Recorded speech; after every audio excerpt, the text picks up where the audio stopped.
nagusia lagun zakurra delako, baina interesatzen zitzaigun ez, pertsonaia nagusi bakoitzak eduki zezala bere ipuia, eta umore zakurra, umore txarrarekin lotuta, eta egiten da alako paralelismo bat, nola txakurrak bezalakoa garen danok, ez? Pozean josta eta amorruan kozka, esaten dute, ez?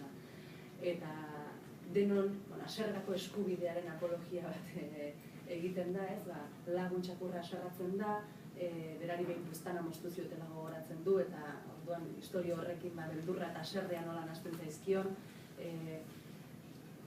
pirritx haserratzen da umeekin, momentuaten horma pintatzen ari delako, umeak haserratzen dira lagun txakurrarekin pixa egin duelako beraien panpinen gainean, oran denok haserratzen gerala, eta gero haserre gaudenean ere maita gaitzaten eskubidea daukagula, eta besteak gurekin, gu haserre gaudenean ere jakitea besteak maitatzen, ez? Halako joko bat badago eta lagun txakurrari buruz esaten dute, haserre eta guzti maite dugu txakurra, ez?